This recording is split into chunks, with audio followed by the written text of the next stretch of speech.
Mas bem quando o rei demônio estava prestes a abraçar sua filha, ou apareceu de repente ali perto.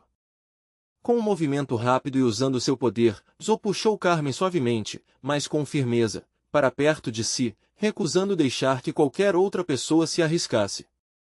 A fraca e trêmula Carmen olhou para cima com alívio e sussurrou que sua mãe finalmente tinha vindo até ela. Quando Zuel ouviu a filha dizer que estava com medo de morrer, seu coração apertou dolorosamente. Ela imediatamente tranquilizou Carmen, prometendo que iria salvá-la custasse o que custasse e dizendo suavemente que tudo ficaria bem. Com as forças se esgotando, Carmen disse baixinho para sua mãe o quanto a amava. Ela explicou que tinha ido escondida para o mundo da superfície para procurar Tori, uma amiga que havia sido capturada por humanos e cruelmente teve os olhos arrancados. Mas enquanto tentava ajudar e resgatar Tori, Carmen acabou sendo descoberta pelos humanos e capturada antes de conseguir escapar. Enquanto Carmen contava tudo em lágrimas, ela prometeu fracamente que nunca mais iria à superfície. Mas enquanto falava, sua voz ficava cada vez mais fraca, e sua força vital continuava desaparecendo. Lutando para conter a dor, Zuel disse suavemente a Carmen que, se estivesse com sono, deveria descansar. Se estivesse com frio, ela a abraçaria. Zuel também prometeu que realizaria o último desejo de Carmen e resgataria a pequena Tori dos humanos. Naquele momento, o coração do rei demônio ardia com uma fúria esmagadora, uma raiva tão profunda que parecia pronta para explodir como uma tempestade. Enquanto isso, bem longe dali, Valério e seus colegas continuavam seus experimentos no laboratório quando uma voz alta e repentina ecoou pelo local, assustando todos os presentes. A voz misteriosa declarou com fria fúria que os humanos responsáveis por aqueles crimes acabariam pagando por tudo o que fizeram. A enorme pressão mental carregada por aquela voz era esmagadora. Um por um, as pessoas na sala caíram de joelhos, incapazes de resistir à força esmagadora pressionando suas mentes. De volta ao presente, o rosto do Roester se contorceu de raiva ao ouvir toda a história. Veias saltaram em sua testa e seus olhos ficaram vermelhos ao lembrar da cena horrível de milhares, talvez até dezenas de milhares, de filhotes de bestas demoníacas mutilados presos naquele laboratório. Vivian ficou completamente paralisada em choque depois de ouvir seu irmão admitir calmamente tudo de que Serenity o acusava. Mesmo assim, de repente o Roester sentiu vontade de avançar e atacar Valerio com toda a sua fúria. Mas Levi rapidamente o segurou e o conteve com firmeza, pedindo que ele não começasse uma luta ali mesmo. Roester ficou parado, com os dentes cerrados enquanto lágrimas escorriam incontrolavelmente por seu rosto.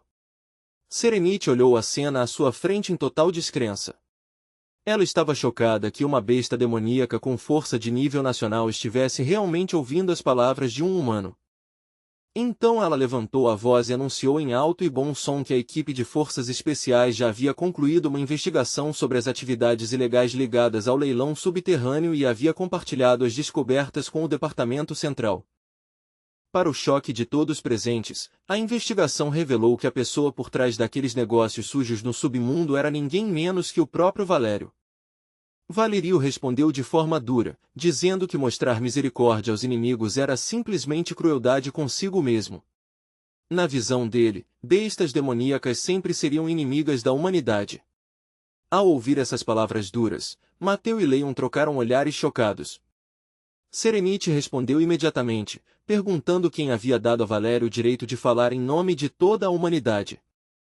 Ela o acusou abertamente de trair as próprias pessoas que dizia proteger e declarou que ele não era um herói, mas apenas um homem consumido pela vingança. Em um dia no passado, Valerio varreu violentamente todos os materiais da mesa de laboratório em frustração, gritando furiosamente que, após incontáveis experimentos, ainda não havia descoberto uma única infecção bem-sucedida. Ele lutava para entender onde tinha errado.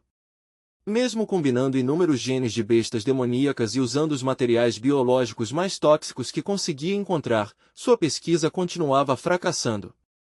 Aos poucos, sua obsessão começou a levá-lo à loucura.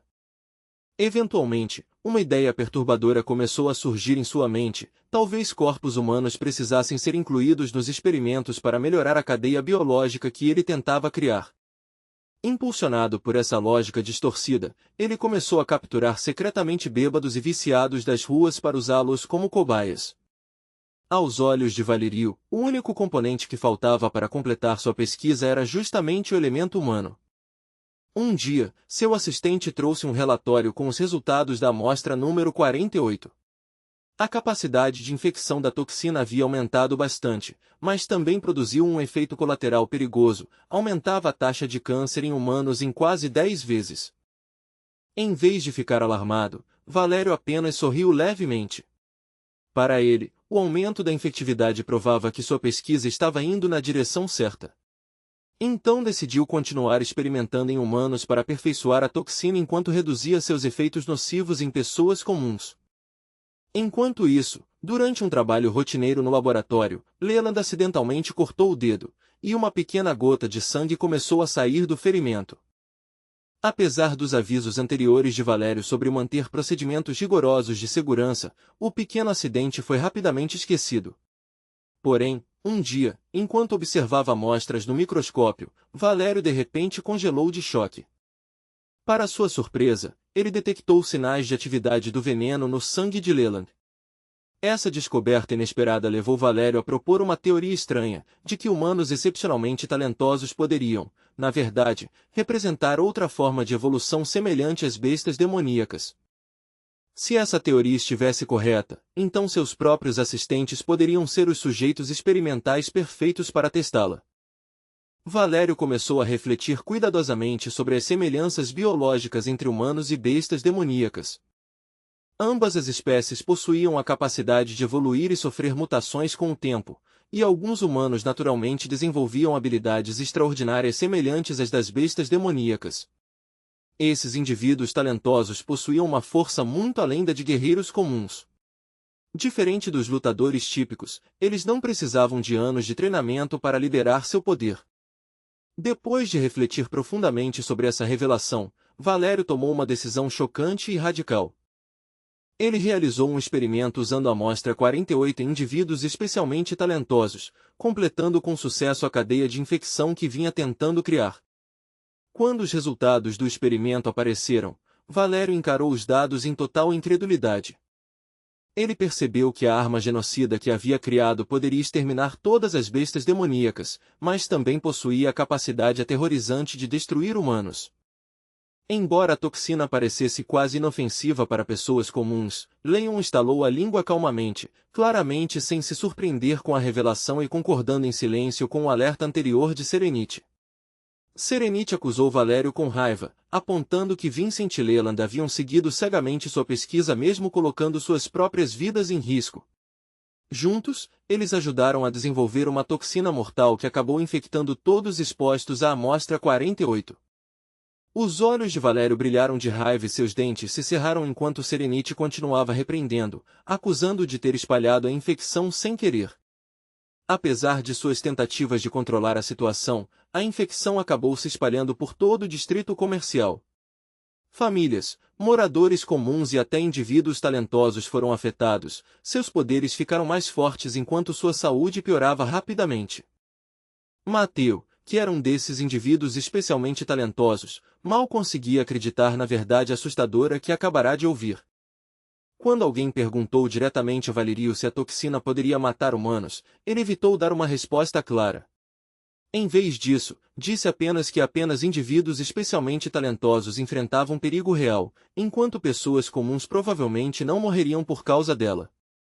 Vivian baixou a cabeça em silêncio, percebendo que ela e os outros indivíduos talentosos talvez não escapassem dos efeitos da toxina, já que suas origens estavam ligadas às bestas demoníacas.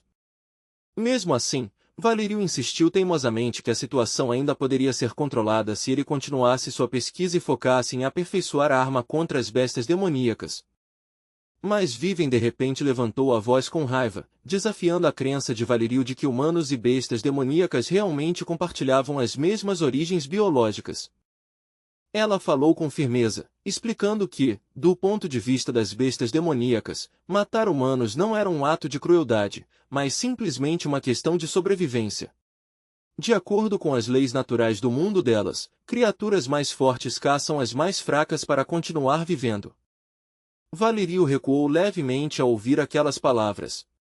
Com uma expressão amarga, ele admitiu que era impossível criar uma toxina que afetasse apenas as bestas demoníacas e deixasse todas as outras criaturas vivas totalmente intactas. Sua voz ficou pesada quando ele confessou que sua verdadeira motivação sempre tinha sido a vingança. Ele queria vingar a morte de seus pais exterminando todas as bestas demoníacas, mesmo que vidas humanas inocentes fossem perdidas no processo. Só agora ele entendia completamente as terríveis consequências que sua pesquisa poderia causar. Vivian olhou para o irmão em choque e perguntou em voz baixa se ele realmente tinha pretendido destruir o mundo inteiro desde o começo. Ela lutava para aceitar a ideia de que ele poderia ter estado disposto a matar todas as criaturas vivas, incluindo a própria irmã, apenas para alcançar seu objetivo. Valério começou lentamente a perceber o horror de suas próprias ações.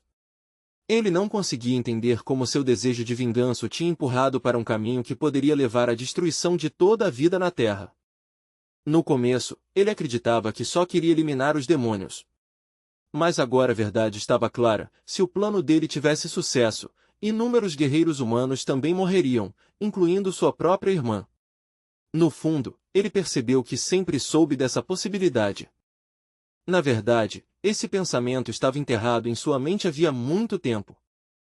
Mesmo sabendo da verdade, ele nunca entendeu o que deveria fazer ou como parar o caminho que já tinha escolhido.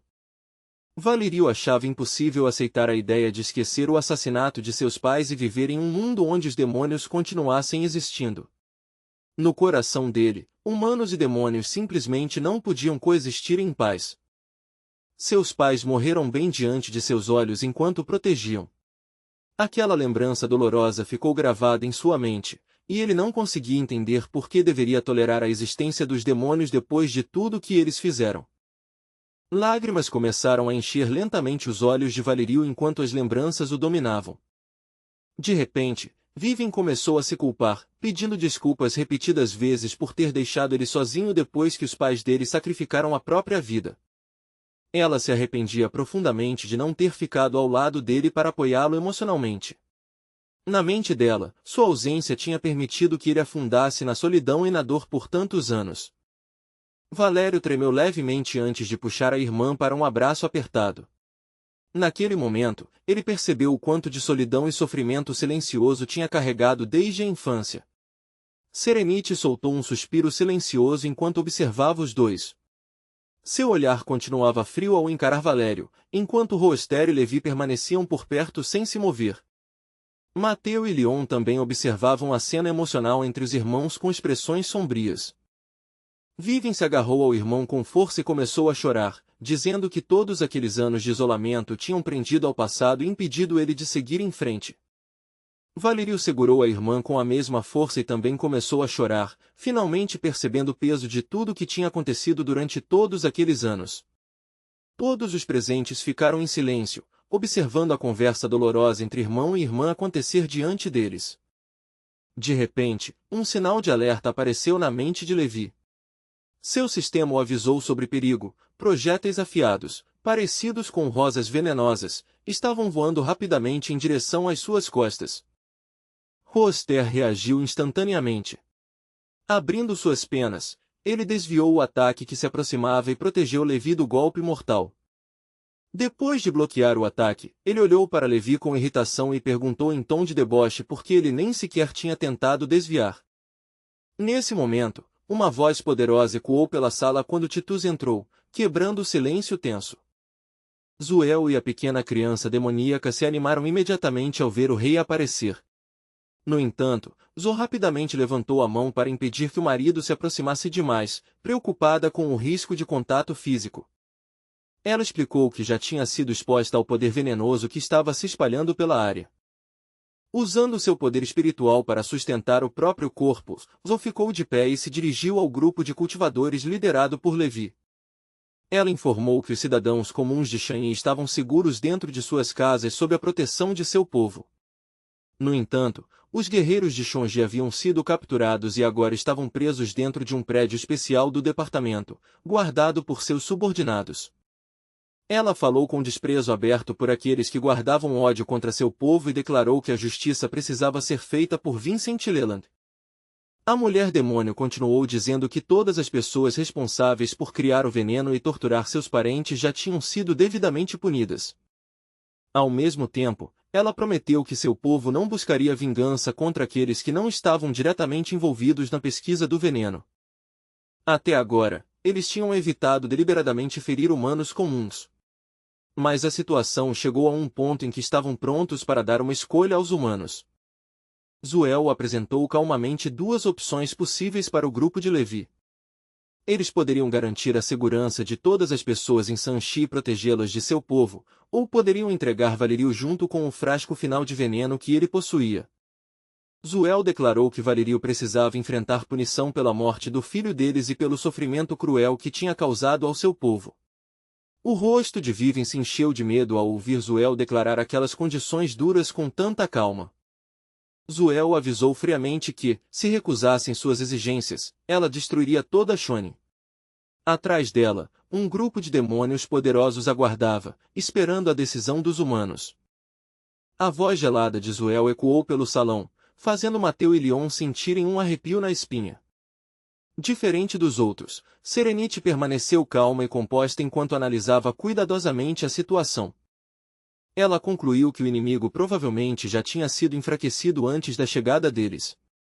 Serenite suspeitava que Viven tinha liderado a operação de resgate que infiltrou Sang Shi. Embora Viven fosse uma curandeira de nível continental, ela não tinha habilidade de combate. Mateu e Leon eram guerreiros de nível nacional, e Serenite conhecia bem suas estratégias de luta. Mesmo assim, ela sabia que sem Valério e seus talentos incomuns, eles não teriam nenhuma chance real de derrotar Zo. Na mente dela, a única vantagem possível vinha das duas pessoas cujas habilidades ela ainda não conseguia entender completamente, junto com o demônio de nível nacional presente ali. Depois de pensar em tudo, Serenite se virou para Levi e avisou que, se eles irritassem Zo, a cidade inteira poderia ser destruída. Como Levi era o mais forte entre eles, ela acreditava que a decisão final deveria ser dele. O protagonista permaneceu em silêncio por um momento, claramente pensando profundamente na situação. Após uma breve pausa, ele virou lentamente a cabeça e olhou diretamente para Viven. Serenite imaginou que Levi queria que Viven, como alguém de nível continental, tomasse ela mesma a decisão difícil. Sentindo o peso das expectativas de todos, Viven olhou ao redor para as pessoas que a encaravam. Por fim, ela se virou para o irmão e pediu que ele admitisse os terríveis erros que tinha cometido. Valério ficou parado ali, incrédulo, lutando para aceitar que suas ações realmente poderiam estar erradas. Então Viven gritou de repente, dizendo em voz alta que ele tinha sim cometido um erro enorme e imperdoável. Depois de um longo silêncio, Valério finalmente abaixou a cabeça e admitiu que estava errado. Com lágrimas nos olhos, Viven o abraçou com força e o lembrou das terríveis consequências de suas ações, implorando para que ele nunca mais cometesse erros assim. Então, sem aviso, ela deu um golpe forte na parte de trás da cabeça de Valeriu, deixando ele inconsciente. O corpo dele caiu pesadamente no chão quando perdeu a consciência. Viven então olhou com firmeza para Zuel e declarou que estava disposta a entregar Valeriu junto com o último frasco de veneno. Ela sabia que as pessoas e os cultivadores de Konji já tinham sido expostos à toxina, o que poderia aumentar muito as taxas de câncer e ameaçar inúmeras vidas. Deixar a situação sem solução era simplesmente impossível. Por isso, Viven propôs um acordo de paz. Ela sugeriu que os cultivadores de Sanchi e ela própria continuariam trabalhando junto com os demônios para desenvolver um antídoto, ao mesmo tempo garantindo a segurança de Serenite. Observando em silêncio, Serenite sentiu uma profunda admiração por Viven. Ela percebeu que Viven tinha escolhido sacrificar o único membro restante de sua família pelo bem maior, provando tanto sua sabedoria quanto seu caráter nobre. A tensão sufocante no ar finalmente começou a diminuir quando Viven terminou com cuidado de criar o talismã do Pacto de Sangue. Assim que os últimos símbolos se fixaram, parecia que um peso invisível tinha sido tirado de todos ali, enquanto o objeto do ritual irradiava silenciosamente uma autoridade solene e obrigatória. Com Viven guiando tudo passo a passo, ela e Zou concluíram o pacto da forma mais antiga possível, através do sangue. As gotas vermelhas tocaram o talismã, selando o acordo com uma seriedade sombria que nenhum dos lados poderia trair facilmente. Através desse ritual, os dois lados ficaram presos a promessas com consequências graves. O pacto não era apenas simbólico. Se qualquer um quebrasse sua palavra, o retorno seria severo, uma punição gravada diretamente na magia do próprio talismã. Então chegou a vez da Rainha Demônio. Quando Zuel furou o dedo e deixou seu sangue cair sobre o talismã, uma força invisível pareceu se espalhar pelo espaço. Mesmo sem poder ser vista, era como se correntes pesadas tivessem se enrolado silenciosamente em Vivien e na Rainha, prendendo seus destinos juntos. Depois que o ritual terminou, Vivien tirou o último frasco de veneno e o entregou sem hesitar. Ela falou calmamente, dizendo que acreditava que sob o governo de Zhou, Sanxi poderia se tornar um lugar onde humanos e bestas demoníacas finalmente aprenderiam a coexistir em uma paz frágil, mas verdadeira. Antes de partir, Vivien queria apenas mais um momento com seu irmão. Mas quando se aproximou dele, percebeu que ele parecia estar dormindo, respirando calmamente com uma expressão estranhamente tranquila, como se não soubesse de nada do que havia acontecido. Mesmo assim, ela falou com ele em voz baixa. Disse que o amava e pediu que ele continuasse vivendo, desta vez sem repetir os erros do passado. Suas palavras carregavam tanto arrependimento quanto esperança, um reconhecimento silencioso das próprias falhas. Momentos depois, as forças de Vivien finalmente se esgotaram. Sua visão ficou turva e ela desabou. Mateu correu imediatamente até ela, ajoelhando-se em alarme enquanto tentava desesperadamente acordá-la e trazê-la de volta à consciência. Algum tempo depois, o grupo começou a sair lentamente da área. Eles voltaram juntos pela floresta, com o farfalhar silencioso das folhas acompanhando seus passos pesados enquanto seguiam de volta para casa. Depois de um tempo, Vivien finalmente recuperou a consciência. Seus olhos se abriram devagar, e ela olhou ao redor confusa, claramente desorientada enquanto tentava entender onde estava e o que havia acontecido. Os gêmeos, Julian e Jazelle, explicaram a situação com cuidado. Eles estavam perto dos arredores de Shang-Chi, esperando seu líder finalizar algumas coisas e discutir o futuro do Tratado de Paz. Eles esperavam que Tang-Chi acabasse se tornando um símbolo de harmonia, um lugar onde humanos e bestas demoníacas pudessem viver lado a lado sob a proteção de Zhou. De repente, Vivien cobriu o rosto com as duas mãos em puro horror. Um grito agudo escapou de sua garganta enquanto ela exigia que a soltassem. Sua voz ecoou pelos arredores de Sunny, cheia de pânico e desespero. Mateu, parecendo um pouco sem jeito e preocupado, rapidamente a tranquilizou dizendo que estava tudo bem. Ele explicou que não estava exausto, apenas tinha carregado ela o tempo todo depois que ela desmaiou. Mas Vivien já tinha perdido completamente o controle. Suas garras avançaram enquanto ela agarrava Mateu com raiva, a voz tremendo ao exigir que ele a soltasse imediatamente. Confusos com a explosão repentina dela, Mateu e Leon trocaram olhares cheios de dúvida. Instintivamente, eles olharam ao redor, como se procurassem alguém que pudesse explicar o comportamento estranho de Vivien. Vivien gritou ansiosamente, seu rosto ficando pálido. Sua voz tremia enquanto dizia que precisava voltar para Tangi imediatamente, como se algo terrível tivesse acontecido lá. Mateu a observava com profunda preocupação. Enquanto analisava sua expressão angustiada, sua mente voltou a tudo o que havia acontecido desde o momento em que ela perdeu a consciência. Ao mesmo tempo, as memórias invadiram a mente de Vivien. Ela lembrou do momento em que encontraram Zuel pela primeira vez, e da exigência assustadora para que as pessoas entregassem Valerio. A garota começou a correr desesperadamente, enquanto seus pensamentos repetiam aquele encontro tenso de novo, como um eco assustador do qual ela não conseguia escapar. Em suas memórias, ela se viu abraçando o irmão pela última vez. Ela tinha sussurrado para ele que, se sua vida estivesse realmente em perigo, ele deveria usar aquilo. Ela já tinha aceitado que, depois disso, não importava mais o que acontecesse. Para ela, a única coisa que realmente importava era que ele sobrevivesse. Na verdade, Vivien já tinha tomado sua decisão. Usando a técnica proibida de proteção de vida da família Wang, um método que só podia ser usado uma vez na vida, ela escolheu trocar de alma com o irmão para salvá-lo. Logo depois que o tratado de paz com as bestas demoníacas foi assinado, Valério correu em direção ao local da execução.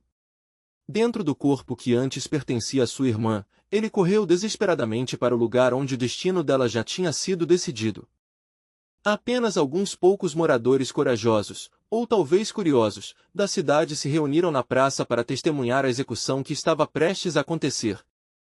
Lágrimas encheram rapidamente os olhos de Valerio quando ele viu a cena horrível diante dele. Sua irmã estava sendo punida pelas bestas demoníacas da mesma forma brutal que ele já havia usado contra elas. Ela estava crucificada na praça, com flechas e estacas de madeira atravessando seu corpo. Diante da plataforma de execução estava um pequeno soldado demônio, calmamente puxando o arco e apontando uma flecha para um homem indefeso. O príncipe havia escolhido um castigo aterrorizante, morte por 1000 flechas. E talvez naquele momento terrível, Valerio finalmente tenha entendido o peso de seus próprios erros. Tremendo incontrolavelmente, o verdadeiro Valerio sussurrou em agonia que foi ele quem tinha forçado sua irmã a tomar uma decisão tão dolorosa e impossível. Mesmo diante da ameaça de execução, Vivian não disse nada. Seu coração estava dividido entre duas escolhas, seu próprio irmão de um lado, e os cidadãos inocentes e guerreiros de Tanxi do outro. Ela simplesmente não conseguia escolher sua própria família e ignorar as inúmeras pessoas de Sunny. E ainda assim, como irmã, ela também não conseguia aceitar que Valeria morresse, não importando quão terríveis tivessem sido suas ações no passado. No fim, Vivian se sacrificou porque era o único caminho que restava para salvar seu irmão. Agora, sentindo o estranho conforto de estar reunida espiritualmente com seus pais, ela acreditava silenciosamente que tinha feito a escolha certa. Mais tarde, Mateu encontrou Vivi inconsciente novamente e a carregou. Os gêmeos cochicharam entre si, percebendo quanto Vivian estava profundamente devastada depois da morte do irmão. Embora Kongxi tenha ganhado fama como uma cidade modelo onde humanos e bestas demoníacas conviviam em paz, a aura tóxica que ainda permanecia tornava o lugar perigoso. Outras bestas demoníacas, e principalmente guerreiros poderosos, ainda não ousavam entrar livremente na cidade. Até mesmo pessoas comuns que viajassem até a cidade precisariam de proteção por um bom tempo, já que o ambiente continuava instável e imprevisível. Enquanto continuavam pela estrada, todos olhavam para frente nervosamente. De repente, viram Zhu aparecer diante deles, acompanhada pelos consortes do príncipe. Logo ficou claro que ela tinha vindo por um motivo específico, recuperar as cinzas de Tori. O galo ficou atônito quando a soberana revelou que Tori carregava a linhagem de uma antiga fênix divina. Ela afirmou que existia um método capaz de fazer Tori renascer das cinzas.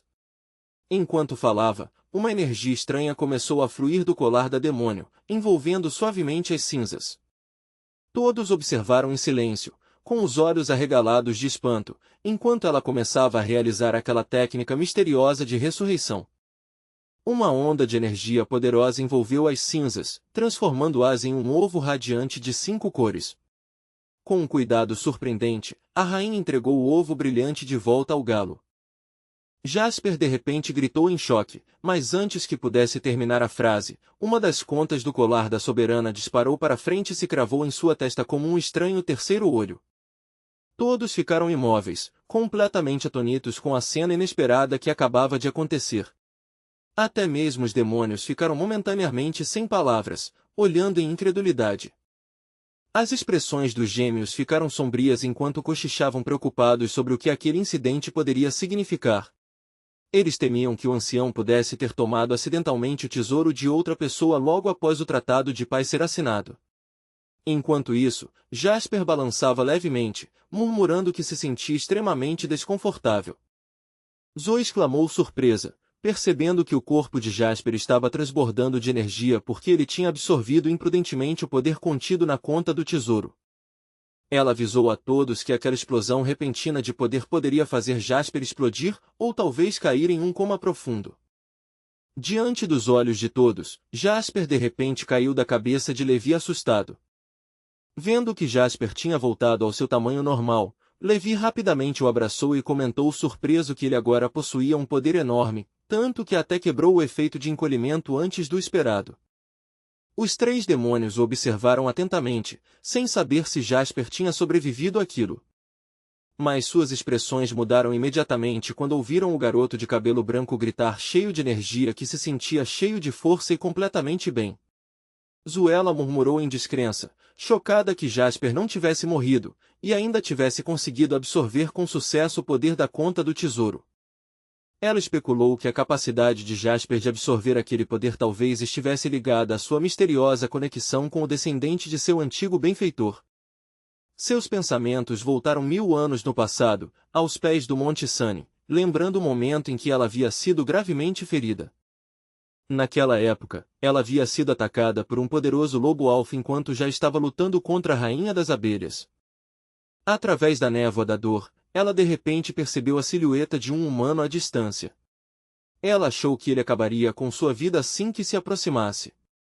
Em vez disso, um pequeno monge caminhou até ela com compaixão genuína e perguntou calmamente se ela estava ferida.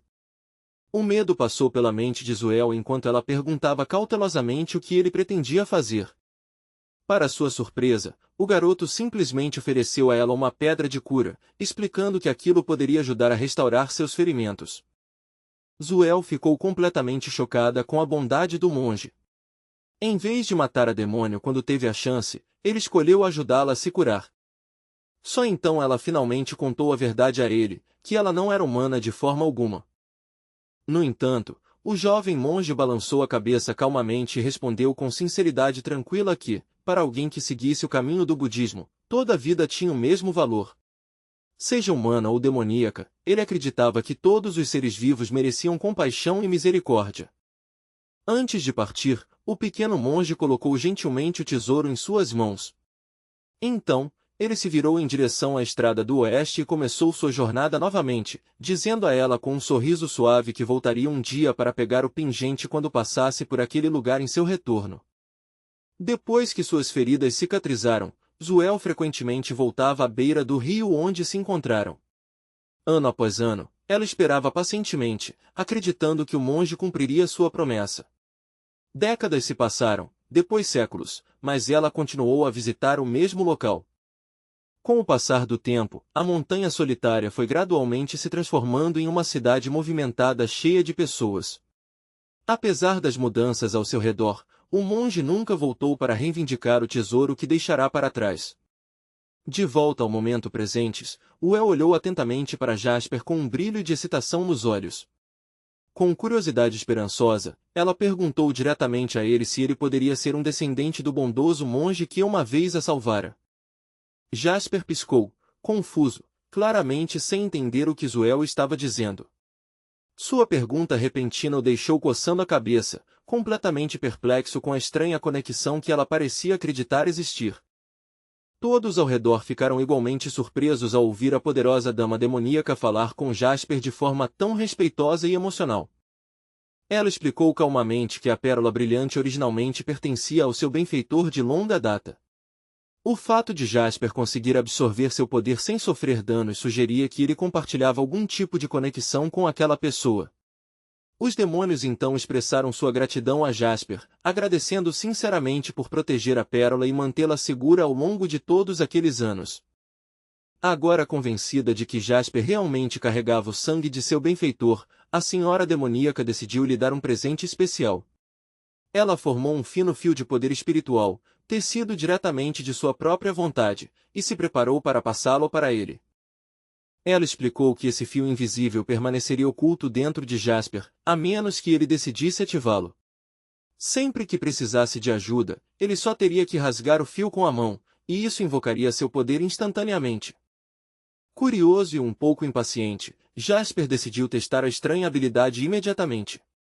No momento em que ele estalou o fio, Uel apareceu de repente ao seu lado, como se tivesse sido convocada do nada. A rainha demoníaca suspirou impotente e lhe lembrou mais uma vez que ele não deveria chamá-la de forma tão casual, a menos que fosse uma emergência real. Após se despedirem do senhor demoníaco, o grupo de Levi começou a seguir diretamente para a zona de pouso designada. Os gêmeos levantaram a cabeça e observaram o céu com atenção, esperando pelos aviões e helicópteros enviados pela sede para resgatá-los. Enquanto isso, os olhos de Jasper brilhavam de excitação enquanto ele olhava para Levi com uma expressão ansiosa. Com um sorriso travesso, ele disse que realmente queria testar sua nova técnica de acupuntura em Levi e ver que tipo de resultados ela produziria. Pouco depois, vários helicópteros enviados pela capital apareceram no céu e se aproximaram lentamente para pegar o grupo. Dentro de um dos helicópteros, estavam dois poderosos guerreiros que detinham um título de cultivadores de nível continental. Eles estavam discutindo Levi com curiosidade, claramente impressionados pelo fato de ele ter derrotado Zu e forçado a aceitar um tratado de paz com a humanidade. Gil, um respeitado guerreiro da Academia Suprema do Vist, especulou que a força de Levi já poderia ultrapassar o nível de um guardião nacional. Ele até sugeriu que Levi poderia ter atingido o nível lendário conhecido como Soberano. Berkeley, outro guerreiro de elite da mais alta academia budista, acenou com a cabeça em concordância e admitiu que a habilidade de combate de Levi era realmente extraordinária. Gil acrescentou pensativamente que, se a suposição de Berkeley se confirmasse, a existência de Levi poderia se tornar um ponto de virada histórico, não apenas para seu país, mas possivelmente para nações de todo o mundo. Após um tempo, Jazelle se iluminou de excitação quando avistou um helicóptero da sede finalmente chegando para resgatá-los. Ela se sentiu profundamente honrada ao perceber que os famosos cultivadores Gil e Berkeley haviam pessoalmente vindo escoltá-los de volta em nome da sede. Gil agradeceu calorosamente a toda a equipe pelos esforços corajosos durante a missão perigosa para salvar a cidade de Kanchi. Com uma expressão preocupada, Gil então perguntou a Mateu o que havia acontecido com Valério e Vivian durante a operação. Mateu explicou que Vivian estava fisicamente bem. No entanto, após testemunhar a morte de Valerio, a dor esmagadora a fez desmaiar devido à exaustão emocional. Gil soltou um suspiro pesado ao saber que a sede já havia recebido um relatório sobre o caso de Valerio, o que significava que as autoridades em breve tomariam providências. Enquanto observava o grupo, Gil de repente notou um demônio ao lado dos dois jovens mestres. Pela situação, parecia que esses jovens cultivadores haviam sido especialmente convidados de Yanhai para lidar com uma besta demoníaca de tal força aterrorizante. A ajuda deles claramente havia sido crucial. Enquanto isso, Levi estava deitado na grama completamente inconsciente, com várias agulhas de acupuntura ainda presas em sua cabeça. Ver ele imóvel assim fez Gil acreditar ainda mais fortemente no incrível poder do jovem. Gil se surpreendeu ao notar a respiração lenta e irregular de Levi, o que fazia parecer que ele havia perdido completamente a consciência. Ele quietamente assumiu que a técnica de acupuntura de Jasper deveria ser extremamente poderosa. Sentado ao lado de Levi, Jasper coçou a cabeça timidamente e admitiu com algum arrependimento que sua técnica de acupuntura havia acidentalmente feito Levi desmaiar. Após ouvir essa explicação, Gil começou a duvidar de sua suposição inicial. Ele começou a se perguntar se Levi realmente desmaiou por causa das agulhas de acupuntura. Gil observou Jasper atentamente e imaginou que ele poderia ser outro cultivador poderoso da equipe de Levi. Estranhamente, no entanto, ele não conseguia perceber nenhum poder de combate óbvio vindo do jovem. Pouco depois, Gil ordenou que todos embarcassem no helicóptero para que pudessem retornar em segurança à sede. Antes da partida, ele usou uma técnica especial de teste nos guerreiros para confirmar que nenhum deles estava infectado pelo vírus perigoso. Após se certificar, ele disse que estavam livres para retornar. Gil os tranquilizou, dizendo que os artesãos e o pessoal médico da sede cuidariam bem da recuperação deles. Antes de deixar a área, Leon refletiu silenciosamente que haviam sido extremamente sortudos por escaparem com vida, pois nenhum deles teria sido capaz de derrotar Zuel em uma batalha direta. Após discutir vários assuntos restantes, Gil e Berkeley finalmente retornaram à capital. Naquele momento, no topo do prédio da sede do Departamento Especial na cidade capital de Mungo, duas figuras já estavam lá esperando a chegada do helicóptero. O homem de cabelo longo de repente percebeu uma aura poderosa vindo do helicóptero, a inconfundível energia de um demônio de nível nacional.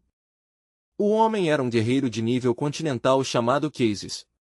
Com excitação na voz, ele anunciou que a equipe finalmente havia chegado. Quando Cases percebeu Leon saindo do helicóptero, ele murmurou aliviado que Leon finalmente havia retornado com segurança. Olhando para as pessoas saindo da aeronave, Cases rapidamente reconheceu-os como a equipe 66 da cidade de Yanhai. Escondido silenciosamente dentro do colar de galo, Isaac permaneceu completamente despercebido por todos os presentes. Logo, a voz profunda do comandante ecoou pelo telhado. Ele elogiou a equipe, explicando que a missão de resgate tinha sido extremamente difícil e que seus esforços fizeram uma enorme contribuição. Eles haviam cumprido o que muitos acreditavam ser uma tarefa impossível. Ele os instruiu a descansarem por agora, prometendo que, mais tarde, os membros da equipe de resgate receberiam as honras e o reconhecimento que realmente mereciam. Ao anoitecer, Valerio foi transferido para o Hospital Central da capital para tratamento. Os médicos o colocaram em um confortável quarto de alta classe, onde poderiam monitorar cuidadosamente sua condição. De repente, lágrimas começaram a rolar por suas bochechas, como se ele estivesse preso dentro de um pesadelo terrível. Em seu sonho, ele viu demônios atormentando implacavelmente a verdadeira Vivian. Valério havia percorrido esse caminho de vingança para vingar seus pais e restaurar a justiça para aqueles que amava. Tudo o que ele sempre quis foi proteger todos ao seu redor. Ele estava disposto a sacrificar qualquer coisa para mantê-los seguros. No entanto, a única coisa que Valerio nunca poderia suportar era ver as pessoas que amava morrerem bem diante de seus olhos. Sua irmã agora era a única família que lhe restava. Como ele poderia ficar de braços cruzados e assistir a ela morrer por causa de suas próprias ações? Tudo havia começado por causa dele. Se isso fosse verdade, então ele acreditava que deveria ser ele a terminar com tudo isso. Talvez ele estivesse errado desde o começo. Ou talvez não estivesse. Mas, naquele momento, nada disso importava mais. Tudo o que Valério desejava era que sua irmã permanecesse forte e vivesse uma vida tranquila. Ainda assim, porque suas almas ainda estavam conectadas, ele pôde sentir que, após suportar tanto sofrimento, a força vital de Vivian havia desaparecido lentamente e seus olhos finalmente se fecharam para sempre. Quando a falsa Vivian de repente acordou, ela rompeu em lágrimas e gritou desesperadamente, chamando por sua irmã repetidamente. Naquele momento, Mateu entrou correndo, anunciando que a irmã Vivian finalmente havia acordado. Vivian olhou para ele com os olhos cheios de lágrimas e perguntou suavemente se ele realmente havia ficado de vigia lá fora o tempo todo. O rosto de Mateu ficou vermelho brilhante enquanto ele coçava desconfortavelmente a parte de trás da cabeça. Gaguejando nervosamente, ele explicou que, como ela não acordava há tanto tempo, ele simplesmente não conseguiu se afastar dela na sala. Quando Vivian o agradeceu suavemente por ficar ao seu lado, Mateu ficou ainda mais envergonhado. Acenando com as mãos em pânico, ele rapidamente insistiu que não era nada demais e que ela não precisava agradecê-lo. Sentindo-se muito tímido para ficar na sala por mais tempo, ele se levantou de repente e saiu apressado, murmurando que iria comprar algo quente para Vivian comer. Enquanto Vivian sentava-se silenciosamente na cama, ainda lamentando a perda de seu irmão, o comandante entrou na sala. Com uma voz calma, mas séria, ele explicou que para as bestas demoníacas, consumir humanos sempre foi o caminho mais rápido para evoluir e ganhar poder. Ele continuou pensativo, dizendo que, do ponto de vista teórico, humanos e bestas demoníacas raramente poderiam coexistir pacificamente, a menos que ambos os lados tivessem um inimigo poderoso que os forçasse a se unir. Após estudar as ações e crenças passadas de Valerio, o comandante admitiu que parecia que Valerio se opunha fortemente à ideia de humanos e bestas demoníacas viverem em harmonia. Ainda assim, na cidade de Canti, as circunstâncias haviam mudado. Lá, humanos e bestas demoníacas não tinham escolha a não ser coexistir pacificamente se quisessem sobreviver. Os olhos de Vivian se arregalaram um pouco quando o comandante explicou mais. Ele revelou que a razão para essa frágil cooperação era o veneno mortal que Juan Valério havia pesquisado antes de sua partida. Após um breve silêncio, o comandante lhe disse calmamente que havia transportado secretamente os restos de Valério da cidade de Tanchi e providenciado para que fossem enterrados ao lado dos túmulos de seus pais. No entanto, ele enfatizou que essa informação precisava permanecer confidencial. Ninguém mais poderia saber, só Vivian. Ela o agradeceu sinceramente, mas após uma pausa, ele balançou a cabeça e respondeu que não havia nada para agradecer. Se aquele veneno tivesse se espalhado sem controle, poderia ter exterminado toda a vida na Terra. Ele acrescentou com um suspiro pesado que a existência de Valério foi mais como uma catástrofe do que uma bênção. No entanto, ao mesmo tempo, suas ações forçaram as bestas demoníacas a evoluírem intelectualmente e perceberem que a humanidade não era tão fraca quanto eles pensavam. Viven se desfez em lágrimas enquanto ouvia. O comandante admitiu calmamente que, se a humanidade realmente chegasse à extinção, as consequências seriam inimagináveis. Ainda assim, ele se recusou a julgar se os métodos de Valério estavam certos ou errados, reconhecendo que eles mesmos haviam feito bem menos do que ele. Mais tarde, no cemitério, Viven se ajoelhou silenciosamente diante de um túmulo sem nome ao lado das lápides de seus pais. Com lágrimas nos olhos, ela se comprometeu que, de agora em diante, se concentraria em proteger as pessoas vivas de Change, acreditando que proteger vidas importava muito mais do que buscar vingança. 3 dias depois, Levi acordou de repente quando uma pena de galo fez cócegas em seu nariz. Jasper, que estava vigiando, explodiu de empolgação ao ver Levi abrir os olhos novamente. No mesmo momento, o sistema dentro da mente de Levi relatou, incrédulo, que seu mestre finalmente havia acordado. Sua força vital estava completamente recuperada e, surpreendentemente, ele havia até quebrado os limites físicos para alcançar o nível celestial antes do esperado. Jasper reclamou que Levi estava roncando há 3 dias inteiros sem acordar. Enquanto isso, Levi percebeu que seu corpo estava muito mais forte do que antes e murmurou agradecimentos ao sistema, embora parecesse relutante em responder. O sistema se questionou silenciosamente se havia se tornado inútil. Os olhos de Jasper brilharam enquanto ele perguntava ansiosamente a Levi se a técnica de rotação mundial havia funcionado. Levi assentiu calmamente e confirmou que havia funcionado perfeitamente. Nesse momento, Gil entrou na sala. Ao ver Levi acordado, ele sorriu de maneira pensativa e um pouco significativa. Gil explicou que o comandante havia solicitado a presença de Levi na sala de avaliação de forças da sede. Levi e Jasper congelaram de confusão, claramente sem saber o que esse pedido estranho significava. Dentro da câmara de avaliação de combate, o comandante e vários líderes nacionais olharam silenciosamente para os dados exibidos na tela do equipamento de teste. Enquanto isso, Gil estava ainda mais convencido de que seu julgamento anterior estava correto. A aura de Levi parecia surpreendentemente fraca para alguém que supostamente possuía um poder tão aterrador. O comandante então perguntou calmamente aos 3 líderes nacionais se o relatório do resgatador sobre a força de Levi poderia ter sido impreciso. Gil se perguntou em voz alta se Levi poderia ter um poder de combate instável que flutuasse de forma imprevisível. O comandante começou a considerar se poderia haver outro método para avaliar adequadamente a verdadeira força do jovem. Berkeley hesitou por um momento antes de sugerir que poderiam arranjar uma batalha simulada surpresa. Justo então, alguém percebeu que Jasper e Levi haviam desaparecido silenciosamente. Enquanto isso, os 2 garotos haviam se perdido em um campo de treinamento onde um grupo de alunos carecas estava em fila, aguardando para ser testado em suas habilidades de combate. Jasper perguntou curiosamente que tipo de jogo eles estavam jogando, comentando que parecia bem divertido.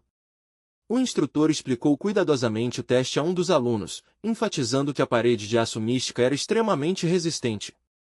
Para quebrá-la, era necessário reunir energia defensiva no punho antes de golpear. Respirando fundo, o aluno concentrou sua força no braço e deu um forte soco contra a parede de aço mística. Quando o instrutor anunciou que o golpe alcançou o 6º nível de força, o aluno sorriu de empolgação.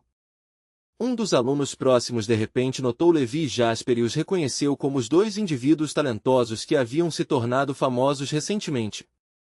Alguns discípulos irritados gritaram com raiva, dizendo que aquele era o campo de treinamento da sede para os cultivadores budistas testarem sua força defensiva.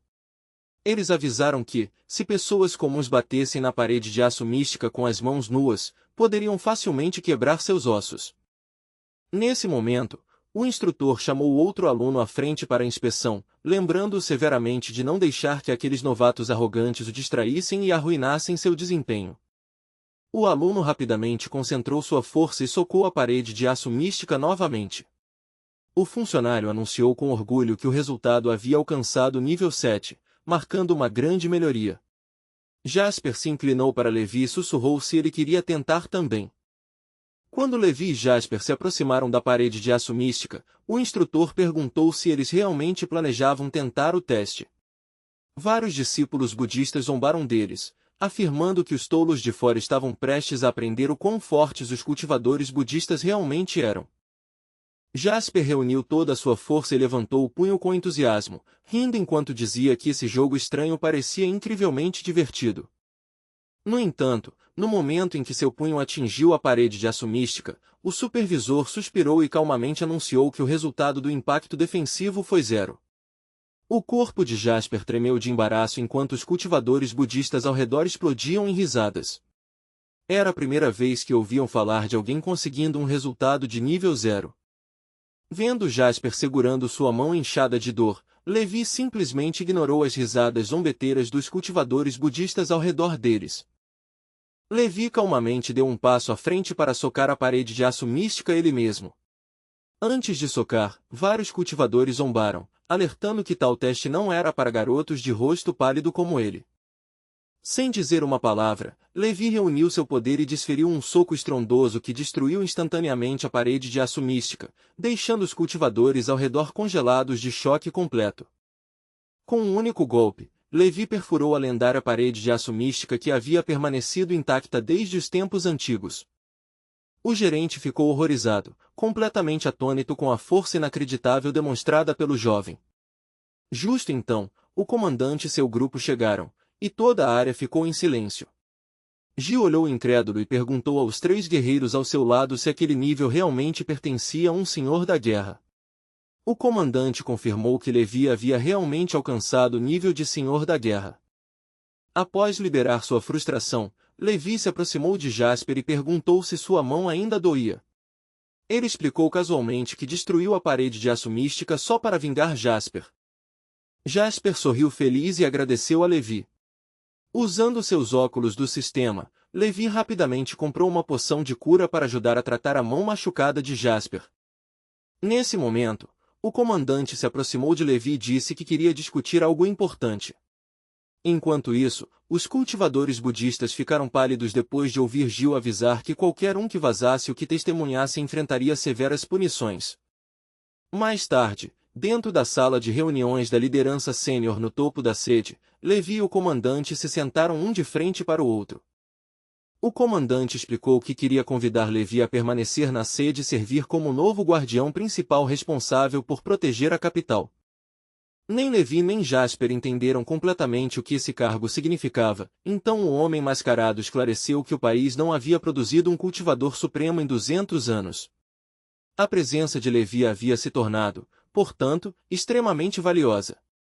Levi perguntou, incerto, se ele seria esperado a ficar permanentemente na capital e o que aconteceria com Jasper caso aceitasse. O comandante tranquilizou-o dizendo que a sede poderia facilmente providenciar um voo especial para enviar Jasper de volta com segurança para a cidade de Yanhai. De repente, Levi se virou friamente e afirmou com firmeza que não tinha intenção de ficar ali. O comandante olhou confuso com essa recusa inesperada. Entendendo a atitude protetora de Levi, o comandante perguntou cautelosamente se Jasper poderia estar disposto a permanecer na capital em vez disso. Jasper balançou suavemente a cabeça e disse que preferia voltar para casa. A capital estranha o incomodava, e ele admitiu silenciosamente a Levi que sentia falta do diretor e estava com saudades de casa depois de tanto tempo fora. Levi assentiu com firmeza e confirmou que ambos planejavam voltar para casa juntos.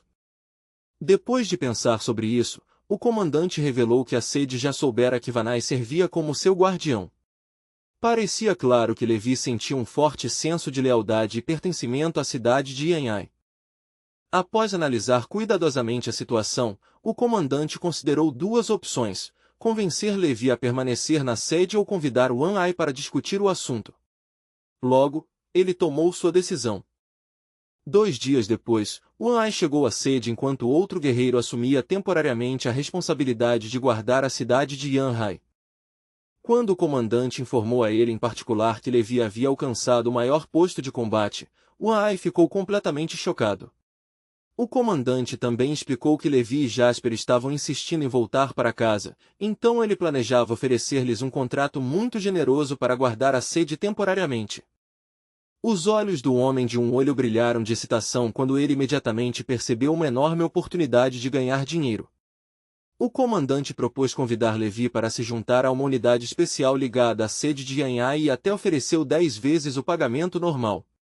Considerando o posto supremo de Levi, ele eventualmente aumentou a oferta para 100 vezes mais, fingindo falar apenas por preocupação com a segurança da capital.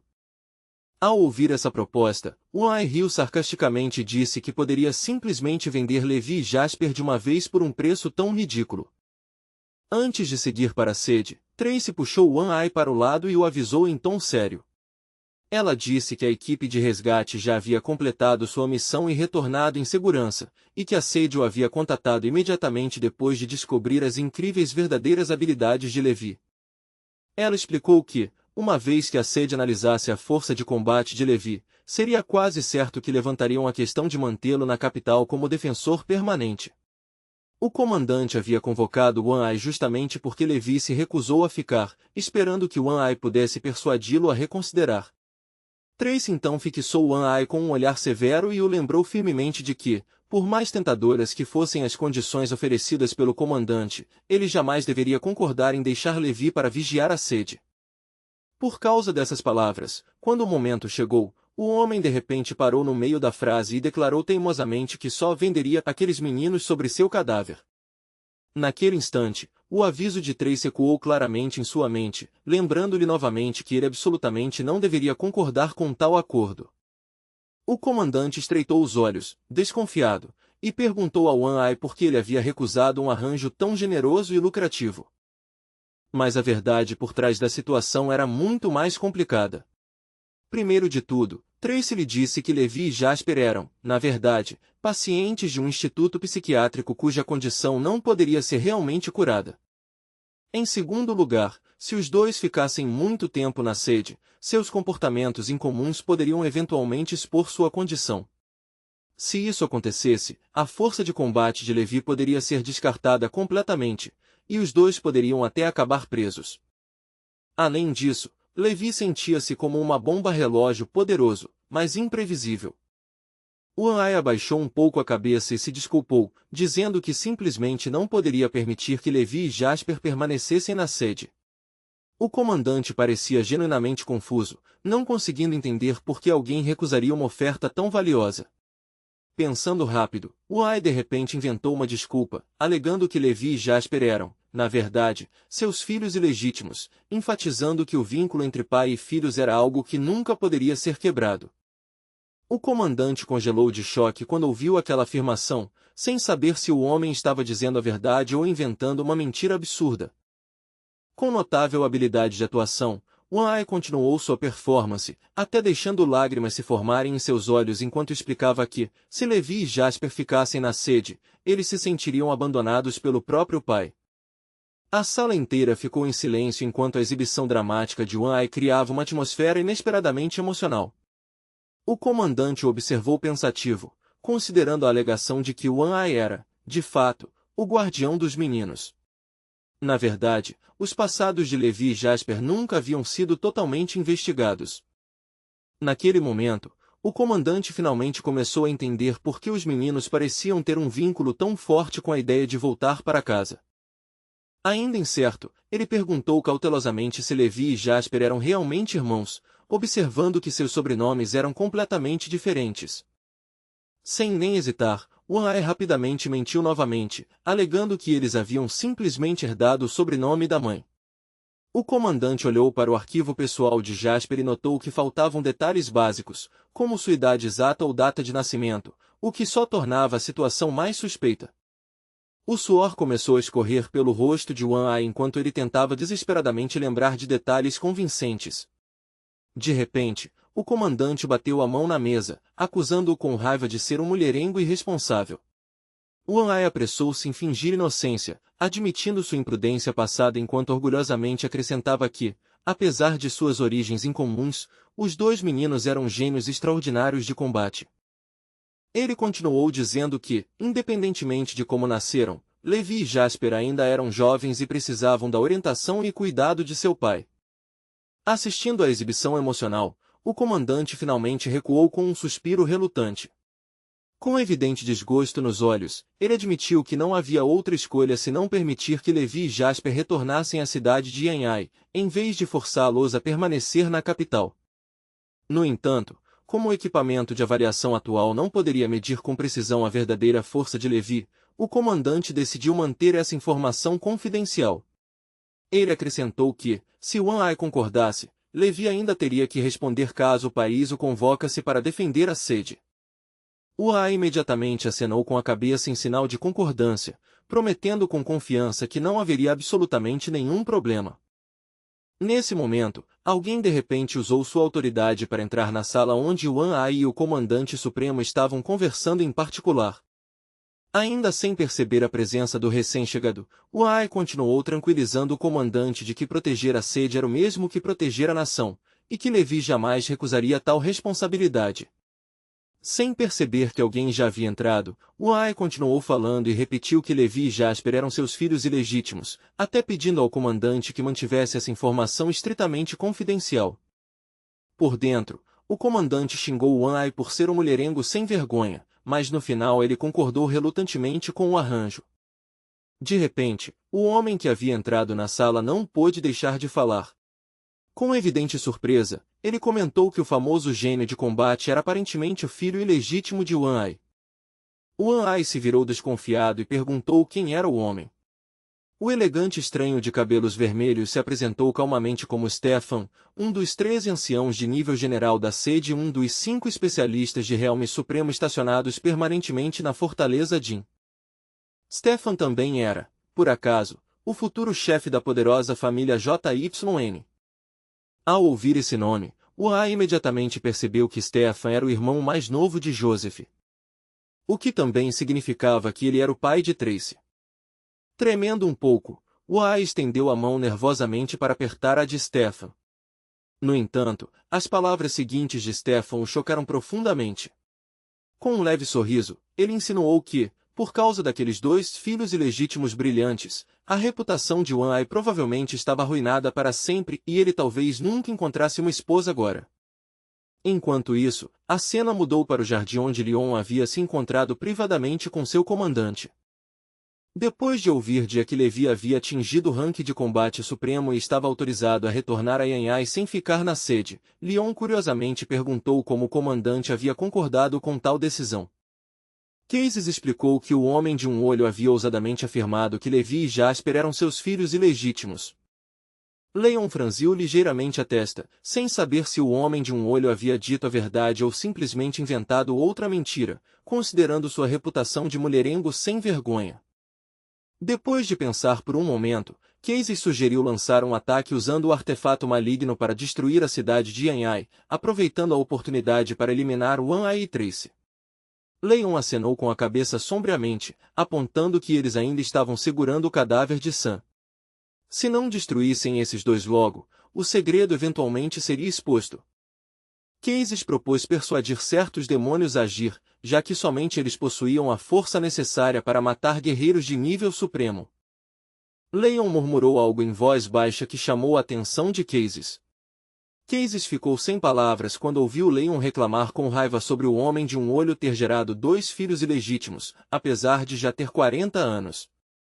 Enquanto isso, de volta à sede, o galo estava resmungando com raiva que Levi e Jasper haviam ido para a avaliação de combate sem convidá-lo. Eventualmente, ele decidiu que a situação tinha uma vantagem e daria a ele a desculpa perfeita para tirar uma longa e confortável soneca. Justo quando o galo pulava na cama para começar seu lendário sono da tarde, a voz alta de Jasper ecoou repentinamente, acordando rudemente.